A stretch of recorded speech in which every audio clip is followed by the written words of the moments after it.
The present perfect tense, in Dutch known as the voltooid tegenwoordigheid. This tense is easy to recognize because it has two verbs in it. I have lived. Ik heb gewoond. One of them is the hulpwerkwoord have, and the other one is the past participle lived. The past participle is known in Dutch as the voltooid deelwoord. With regular verbs, we can see that it follows the simple rule of adding a d at the end, but then we also have the irregular verbs like think, which becomes he has thought. The nice thing about these verbs is that the voltooid deelwoord remains the same right through the end, and we simply have to be careful because we are using the verb have in its present simple form, which means that with he, she, and it gets an S, not a V. So it's I have walked, you have walked, he, she, or it has walked, we have walked, you have walked, they have walked. A fun verb to see is that the verb to have can also be put in the present perfect, and in that case you get I have had, you have had, he, she, or it has had, we have had, you have had, they have had. It feels weird, but it's actually correct. The verb to be, as always, is the most irregular verb, but thankfully, in the present perfect, it simply obeys the rules. The voltooid deelwoord of to be is the word been. How do we form the present perfect? The present perfect, in its regular form, uses the verb have and has, and then you take the verb, in this case the verb live, and you add ed to the end. Of course, because of the spelling rules, live already has an e, and then we only have to add a d. The irregular verbs are a little bit different. We still use the verb have or has as a helping verb, but we now have to use the past participle or the voltooid deelwoord. How do we learn which the past participles are? We simply need to memorize them. Here you can see the form that we used in the past simple. The reason we learned them as zingen, to sing, sang, sung, is because we now know that we simply have to use the third column to form the present perfect. We also use this column to form the past perfect, but there will be more about that in a later video. The present perfect can cause some problems for Dutch speakers. This is because the present perfect and the past simple, which are used differently in the English language, are replaced by verbs such as ik woonde and ik heb gewoond in Dutch. And in Dutch it doesn't matter which one of them you use because the meaning stays the same. In front of us we can see two sentences, I lived in Holland and I have lived in Holland. The difference is that in English, if I say I lived in Holland, it means that I don't live there now. If I say the sentence I have lived in Holland, this means I still live in Holland. So I have lived in Holland for 6 years, for example. I lived in Holland 4 years ago, but now I live in Paris. So the meaning of these two past tenses is different. It is saying something different about the sentence, or it is saying something different about when something happened. So when do we use the present perfect as opposed to the past simple? The first and most common reason we use the present perfect is if something started in the past and it is still going on now.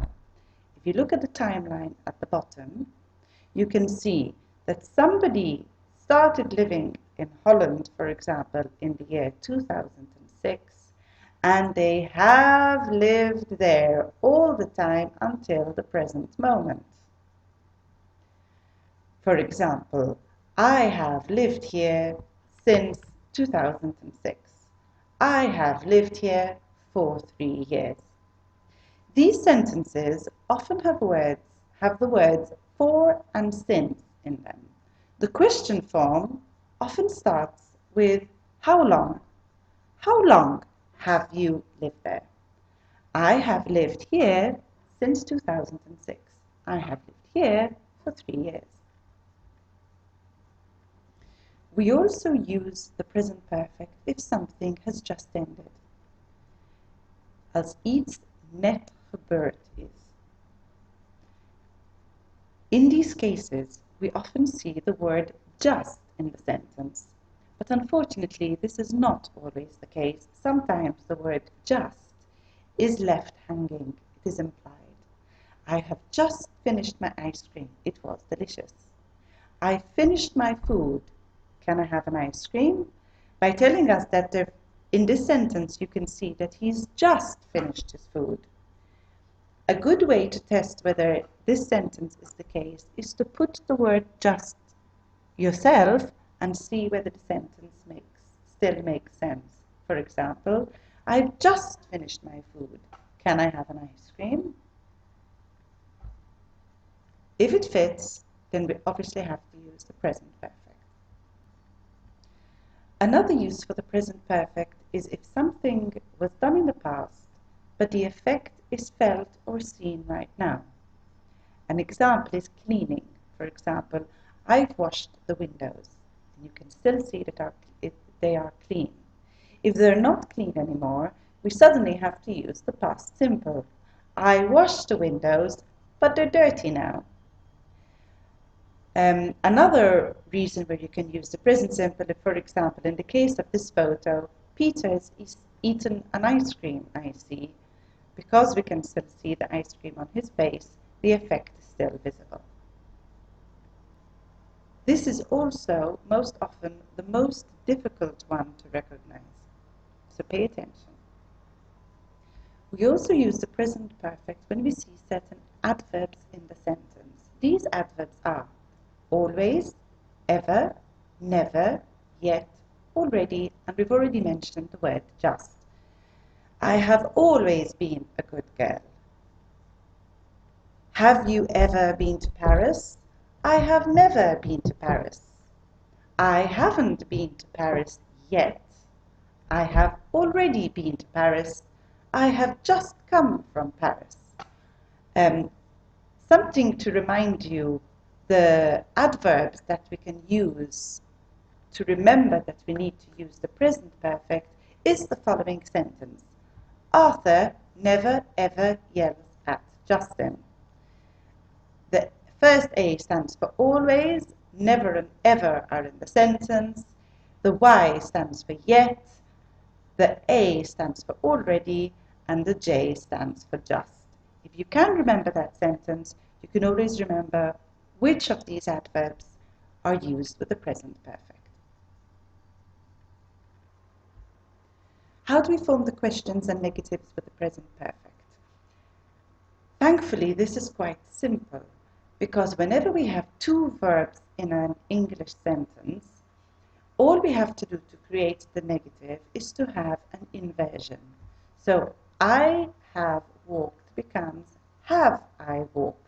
The verb and the pronoun change position. In the case of the negative, we simply add the word not after the helping verb have. So, I haven't walked to school, have I walked to school? It works also with irregular verbs. He has thought about it. He hasn't thought about it. Has he thought about it? The verb to be in this case behaves like a normal irregular verb. You haven't been late. He hasn't been late. Have you been late? Has he been late?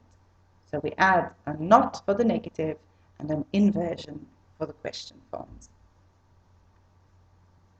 So summing up the present perfect tense, the form uses the help of the verb have and adds the verb ed, adds the letters ed at the end of the verb.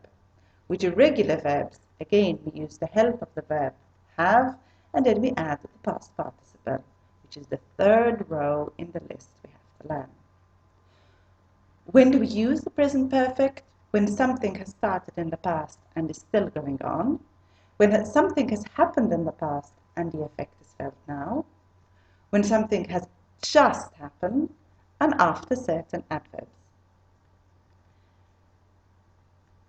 The negatives and the questions are quite straightforward. We add the verb not after the helping verb have, and with the question forms, we use an inversion.